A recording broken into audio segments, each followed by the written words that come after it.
Hey y'all, what's up? Happy December. We're almost to January, so how does it feel?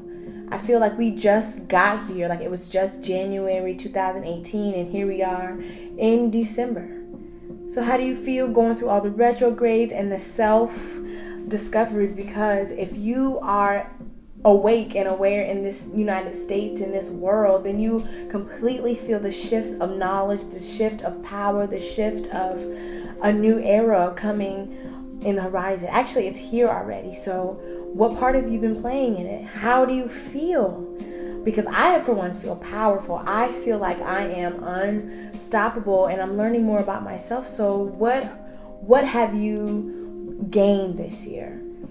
I know a lot of times we like to think about the things that we've lost this year in 2018, but what have you gained? Have you gained an understanding of how you love? Have you gained an understanding of how you learn? Have you gained your understanding of your feelings? Anything. What have you learned that makes you a better person that you can carry over in 2019? A year change should not be a point of true evaluation and change. You can always change. And you can always keep the information you need to go forward, because you're going to need that information. You're always going to look, even the bad things, guys, even the bad things, because I don't really believe in bad things. I believe everything happens for a reason, to sharpen your intellect and not to harm you. We just have to be resilient. We're becoming absorbent of our pain instead of resilient. It's supposed to teach us a lesson, but sometimes we get stuck in those lessons and we end up in cycles of not healing, that we don't move on, and we're not supposed to stay certain places where we stay forever. And it hinders our growth, it hinders our success, it hinders everything around us. So we have to keep going. So what's something that you've learned this year? What's something that you're carrying over? Because it's a beautiful thing to assess where you've been and where you are now to where you're going to be, and set those goals. Remember, I'm a stickler for set those intentions.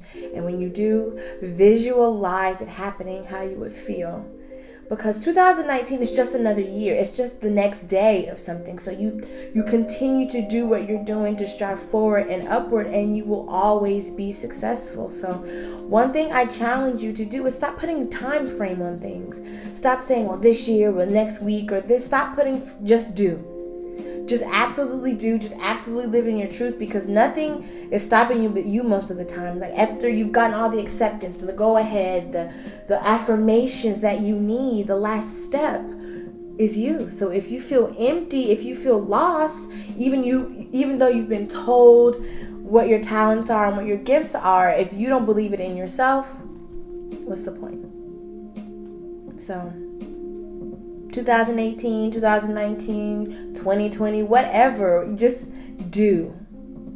Make a goal, make a plan to have your yesterday be better than your today, no matter what it is. And if you mess up, that's okay too, because that happens and that's a lesson. Our challenge is not to repeat those things, because we're not supposed to learn lessons a million times, because that's when it plays on our emotions and our feelings and our attitudes toward things, when we don't learn lessons. Stay woke. Stay woke.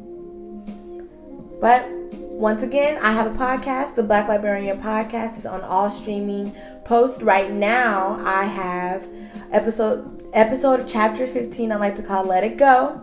So let me know what you think, because this is for you, Black mystics everywhere who want a place to talk, want a place to hear some good ass music. This is Puda, also known as the Black Librarian, saying stay woke, stay cool. Actually, stay warm or stay cool. I don't know, because here in North Carolina it is completely